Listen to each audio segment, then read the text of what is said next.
sa kanila yung impeachment. Kaya nga, di ba, managot ang dapat managot. And I totally agree. Kung sino yung may kasalanan, dapat talagang managot. Now, kung kanino pong impeachment, kasi ang tingin ko rito, kung ilan yung nakuhang boto dati para sa impeachment kay Sara, hindi po malabo nang makuha nila ito ng ganong karami. Isang sigurado yan. Kay PBBM, hindi rin nila makukuha yun. So kung sabay-sabay magsampahan ng impeachment yung magkakabilang panig ng itong February 6, di ba? Base roon sa ruling ng Korte Suprema, kakailanganin pang yung due process nila.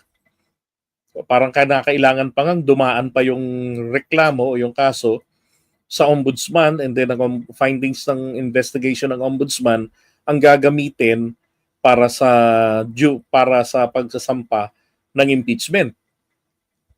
So, kasi kinakailangan yung due process eh. And etong mga mambabatas kasi natin, ang mga kongresista natin, hindi po sila mga ekspertong investigador para sabihin na reliable yung investigation na ginawa nila. Kaya kinakailangan maidaan ito sa competent authority para sa investigation, at yun na nga po ang Office of the Ombudsman. So, kung magkakaroon sila, kung maipafile yan, parang malabo yung yung kay BBM eh. Although sinasabi na merong mga pangyayari na under review, di ba? Ang tanong, nasan doon yung proseso ng investigation? Wala pa. Ngayon, eto naman kay Sara, nagsimula na sila, baka makailan. May nagsampa na ng reklamo laban kay Sara sa ombudsman. Now, kung titingnan natin ito sa politika naman, dahil papalapit yung 2028, etong mga kongresista kasi natin, wala silang pakialam sa mga Duterte. Ang may pakialam lang sa endorsement ng mga Duterte, ito lang na mga taga Mindanao. Yun lang ang mayroong pakialam na kailangan makuha namin ang endorsement nila. 'Di ba? Pero yung iba, from the Visayas hanggang Luzon, hindi nila kailangan yun eh. Kahit nasabihin natin na may mga supporters pa rin dun sa parte ng Visayas, but when it comes to specific area na, iba yung nila, iba yung pagmamahal nila sa mga kongresista nila eh. Iboboto pa rin nila yan. So mangyayari ngayon dito, magkakaroon ng possible dyan, mai-impeach dyan sa House etong si Sara. But that will take like until siguro baka mga mid-year bago po magkaroon talaga ng impeachment dyan. Kasi haba ng proseso eh. May mga kinakailangan ng mga investigasyon na dapat na mangyari, mapapasagot. Diba? Due process ang mangyayari dyan, ang sinasabi ng Korte Suprema. Ganon din dito kay PBBM. So, hindi porket siya ang presidente, hindi po nila pwedeng i-avail yung absolute immunity ng presidente. Kasi tanging impeachment process lang ang magdi-defeat ng immunity ng presidente. Hindi siya pwedeng kasuhan during his presidency sa Sandigan Bayan. Pwede siyang imbestigahan ng ombudsman. Ganon din si Sara, hanggang dun lang. Diba? Pagkatapos ng kanilang termino, yung findings, pwedeng ituloy yun sa korte ang pagsasampa ng kaso. So dito sa impeachment, titignan din to kung ano yung magiging resulta. Now, pagdating rito sa House of Representatives, tingin ko rito, dito sila mahihirapan na makuha na ma-impeach etong si PBBM dyan sa House. Bakit? Kasi kahit papano, alam niyo naman yung mga surveys, napakadali namang ipeke yan eh. Sabi ko nga sa inyo kayang-kaya ko ngang gawin na si Sara mag-negative sa survey Na actual pupunta pa ako sa harap ng mga tao. I-interviewin ko pa sila. Pupunta lang ako kung saan ang lugar na ayaw ng mga tao sa kanya. 'Di ba? Tapos pupunta ako kung saan ang lugar na gustong-gusto nila si PBBM. Ganun lang din. 'Di ba? Pupunta ka sa lugar kung saan gustong-gusto si Sara at ayaw na ayaw nila kay PBBM. Gano'n lang kasimple yung paggawa ng ano, ang pag-conduct ng survey. And besides, hindi naman transparent yung mga surveys na nakikita natin diyan eh. 'Di ba? Hindi natin alam kung totoo bang nagkaroon ng tanungan. Kaya nga yung mga naniniwala sa survey na yun, ang tanong ko sa inyo, naranasan nyo na ba na matanong ng Pulse Asia o ng Social Weather Station o ng ibang mga survey firm? May nakaranas na ba sa inyo rito? Ako in my 49 years, hindi pa. Pero sinasabi, nag-survey sila rito sa Quezon City. Di ba? Tapos 1,500, mga ganon. Come on, hindi pwedeng maging barometro yan. Oh. So yung nakuha ni na PBBM na super laki ng boto nung nakaraan, kita naman natin talaga yung landslide, di ba? Ngayon, sa House of Representatives malabo. At kung sakali naman na makalusot sa House of Representatives yan, ang magiging problema dyan nila PBBM, yung mga senador.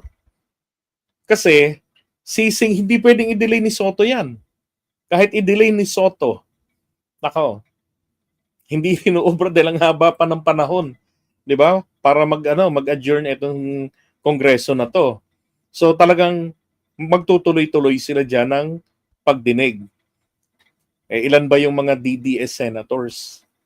Ang mga senador po natin coming 2028, mga hayok 'yan sa endorsement ng INC, endorsement ng KOJC, endorsement ng GIL, puro mga mga anti-Marcos or religious organizations. 'Di ba? Tapos endorsement ng mga Duterte para makuha nila yung boto ng Mindanao and then ganun din partly diyan sa Visayas.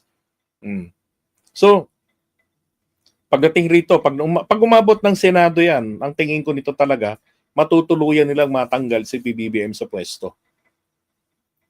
Dahil po sa political survivability na nasa isip ng mga senador natin. Ganun ang posibleng mangyari dyan. Kasi kay PBBM, wala na silang inaasahan eh. Outgoing na si PBBM.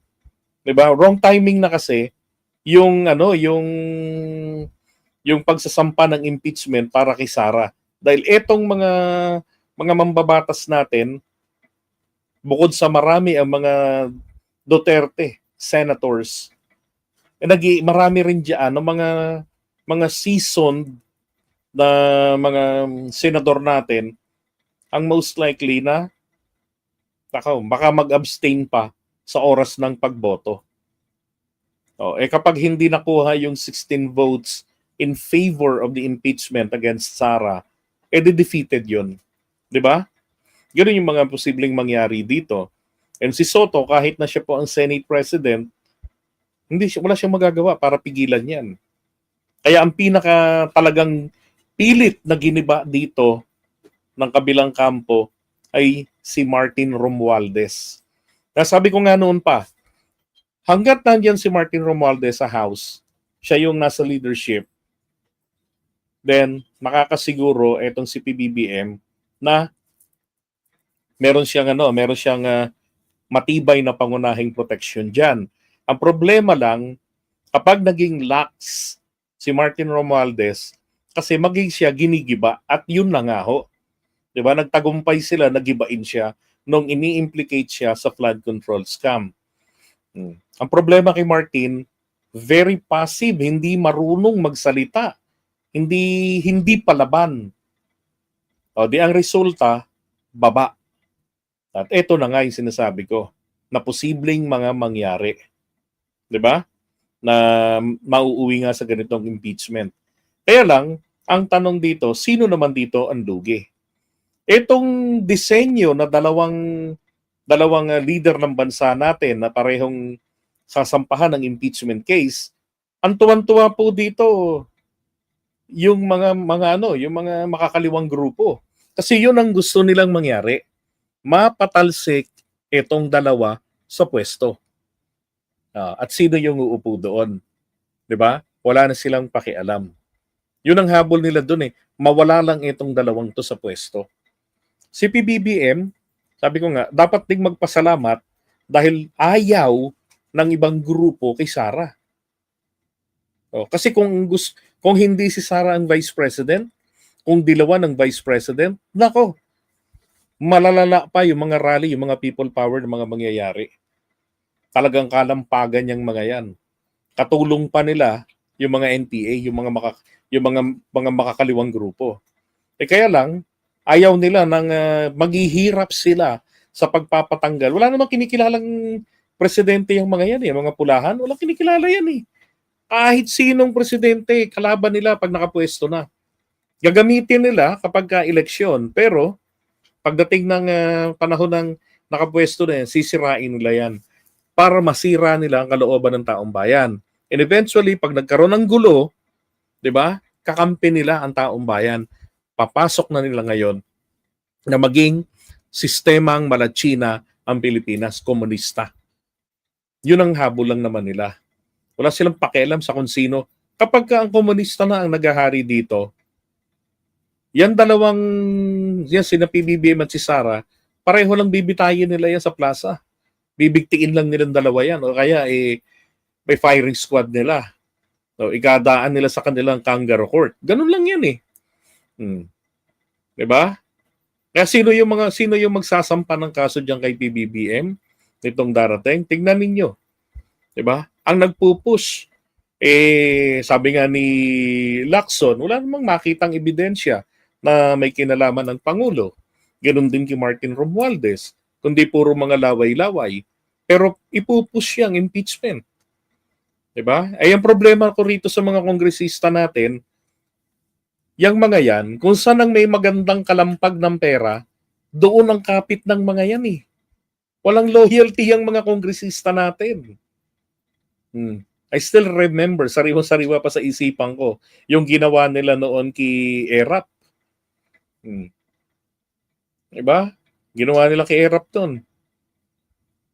Umanib pa sila sa partido ni Erap after election. Pagkatapos doon, ginamit lang pala nila, mapakinabangan siya sa resources. Pagdating ng impeachment, ni railroad nila Sunny Belmonte. Not Sunny Belmonte, ni Speaker Villar, Manny Villar. At kabilang doon si Digong sa nag-impeach nung yung batch nila yung 1998 2001 na kongreso. Sila yung nag-impeach nung kay Erap eh. Ganun sila, kakampi nila pero nilaglag nila kalaunan dahil maganda ang offer ng Gloria. Si Gloria magaling humawak ng tao. 'Di ba? Walang impeachment na nagtagumpay. Meron siyang tagasampa ng impeachment. Ang tanong, meron kayang ganon si PBBM? Tagasampa ng hilaw na impeachment? Meron kayang ganong tao si Sara, tagasampa sa February 6 ng hilaw na impeachment? Diba? So yun yung tignan natin doon. Diba kapatid na Trexie? Yun yung tignan natin. Para hindi umusad yung impeachment nila. Kasi pare-pareho yan. Pare-pareho yan kapag hindi nagawa ng harang yan sa House. Nako. And lugi rito ang taong bayan. Ang panalo rito yung mga komunista. Then pag na-impeach yung dalawang yan, sisimulan nila yung malawakang gulo. Ay yung mga dilawan, uhaw na uhaw yan sa kapangyarihan. 2 beses lang na lampaso sa sa kangkungan yung mga yan. 2016 and then 2022. Diba? Tapos ang paniniwala nila, utang na loob ng mga Pilipino ang demokrasya sa kanila. Dahil kay Tita Cory nila. Ay, nako. So yung mga abang-abangan natin dito. Pero sana, di ba? Magsipagtrabaho na lang sila. Kita naman natin, ginagawa ng Pangulo yung lahat. Di ba? Itong kabilang kampo, sabi nila, beat Sara Duterte na lang sa darating na halalan. Yun ang pinakamaganda. Di ba? Maglabanan kayo sa halalan. So, bago maghalalan, magpagalingan kayo sa trabaho. Di ba? Hindi yung gagamit ng mga trolls. Di ba? Ay, nako. Alright?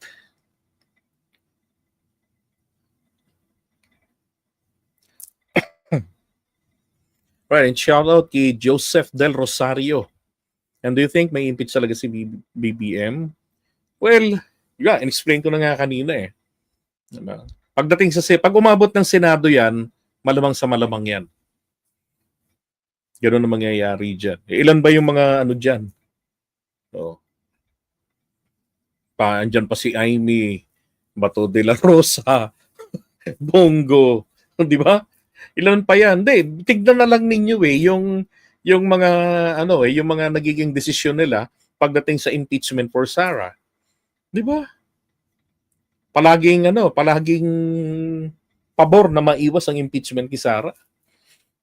Kasi yung mga senador naghahangad pa yan na pagdating ng 2028, meron pa silang political dito position. Magiging senador pa rin ulit sila. O kaya sa 2031, 'di ba? 'Yun ang mga inaabangan pa nila diyan eh. Yung mga magtatagal na hanggang 2031, kahit papaano yung mga 'yun pwedeng mag 50-50 ang maaasahan natin na magiging maayos yung kanilang pag-handle. 'Di ba? Tama, parang gets ko no. Sa tingin ko, itong mga dilawan may plano na talaga to eh. Yung ibang dilawan, kunwari kay Sara, yung iba kay BBM, pero isa lang agenda nila, sirain silang dalawa. Correct. Kailangan nilang masira yung dalawa para makabalik sila. Ganun lang naman yun eh. Kasi kapag hindi nagkasundo para for common good, etong mga dilawan at saka etong mga pula, tong Marcos, pag hindi sila nagkasundo, nako, solid na yung sa mga Duterte eh. Tanggapin na natin yan eh. Solid na yan eh. Napatunayan na yan nung nakarang halalan. Hindi natin pwedeng sabihin nandaya sila. Hello? Nasa administrasyon ang makinarya.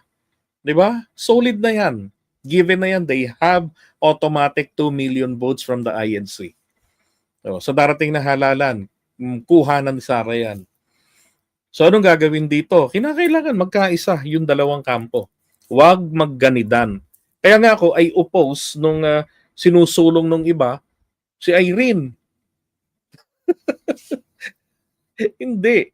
Kumuha ng common na kandidato, 'di ba, na malinis ang pangalan, may tapang kasi nagkakasundo do sa parte ng WPS ipaglaban. 'Di ba?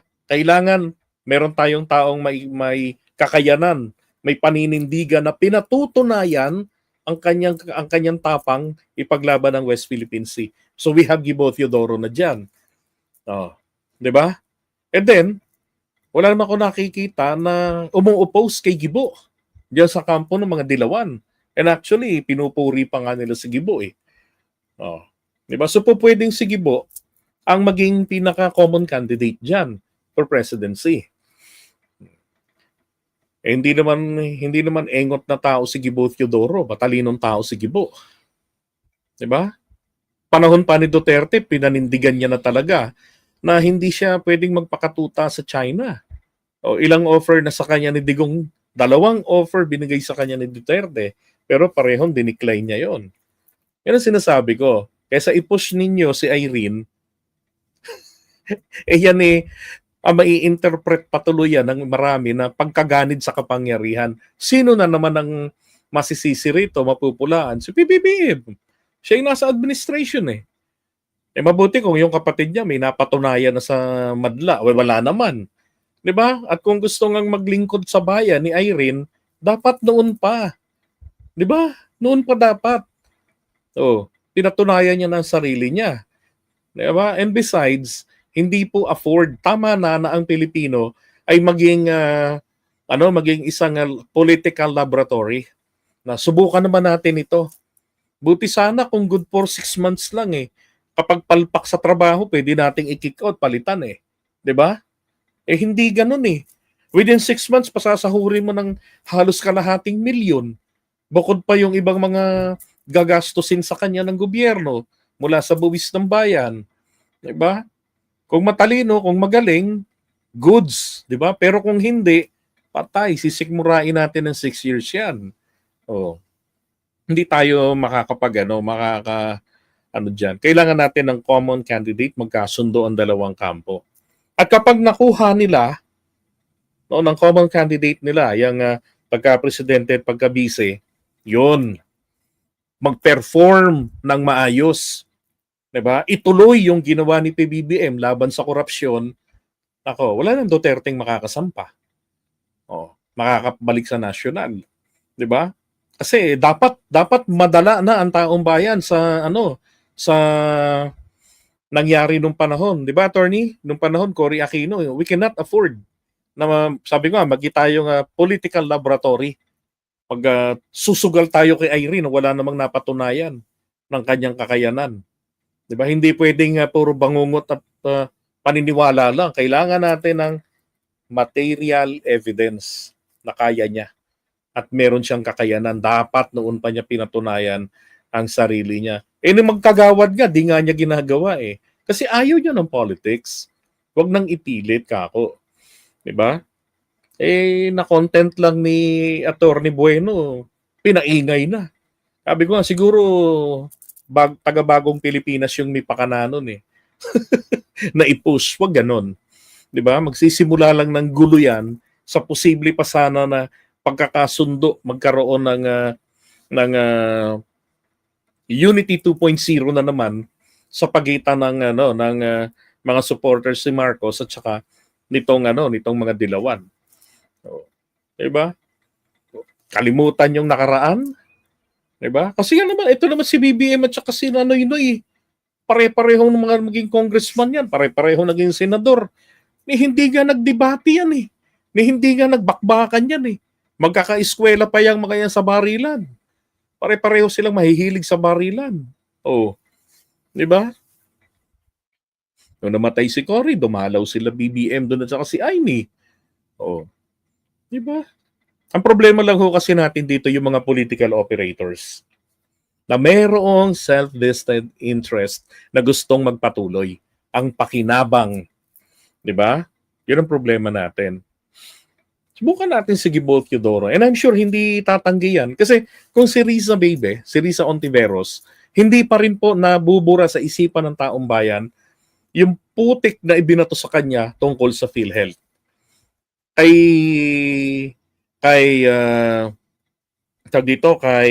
Si Manoy Trillanes, si Sentry, yung aking kaboses.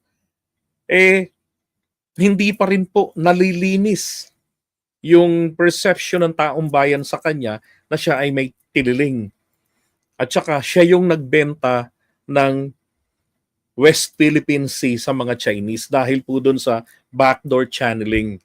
Diba? Grabe, very effective yung paninirang ginawa sa kanya ni Duterte noon at saka nito ni Enrile. Yang dalawang yan ang terribling nanira kay Trillanes.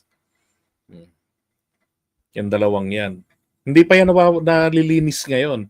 Yan ang failure ni Trillanes na hindi siya tumakbo pagka-senador ngayon para mapatunayan niya to test the water and also to prove himself. Di ba kung nanalo siya? Malaking chance na manalo siya eh. Sa Caloocan, malabo. Malabo. Kaya tingnan nyo, kalahati ng boto, di ba?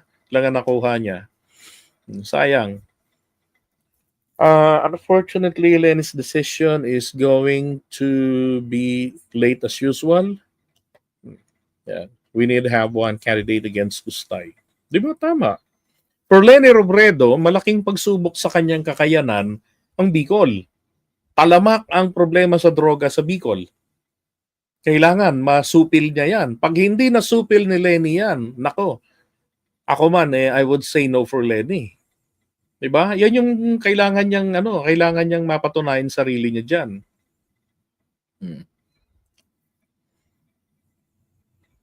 Ang JDB, mahirap talagang kalaban ng ambassador ng hell yung mga Duterte kahit harapan na. There you go. Hirap sa mga Pilipino, basta Duterte, basta Marcos, basta Aquino bobotohin. Yun nga yung problema. Sinasabi ko, tigilan na natin yung pagsamba sa apelido. Kasi yung mga sumasamba sa apelido, 1,000% hindi nila susuportahan ang anti-political dynasty law. Anti-political dynasty bill. Hindi nila susuportahan yan. Sigurado ako dyan. Magrarally pa yung mga yan calling for the veto of that bill. Di ba? Yeah, that's a big task. Pero she has to prove herself.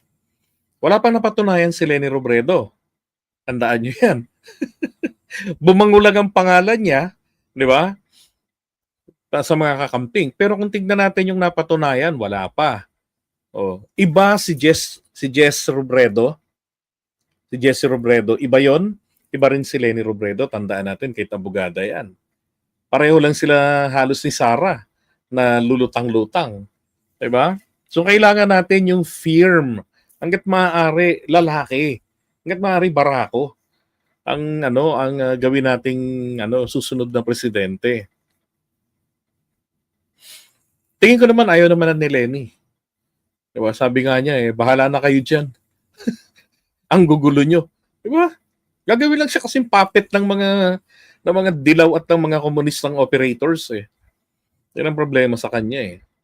Ang tanong, paano niya kontrolin yun? Noong 2022, hindi niya nakontrol yung mga yun. Siya nakontrol Diba?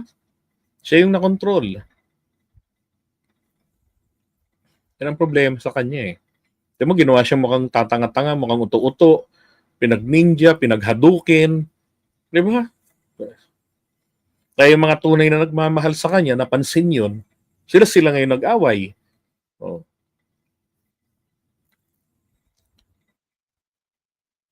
Okay, so paano ba yan? Buyers muna ha.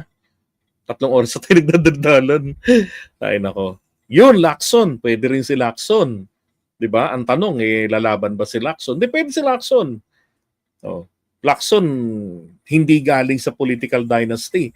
Diba? Kaya sabi ko, suportahan natin ang anti-political dynasty bill. Kasi, tignan nyo yung mga hindi galing sa political dynasty, magagaling. Risa Bebe. Diba? Risa Ontiveros. Si Ping Lacson. Oh, hindi galing sa political dynasty.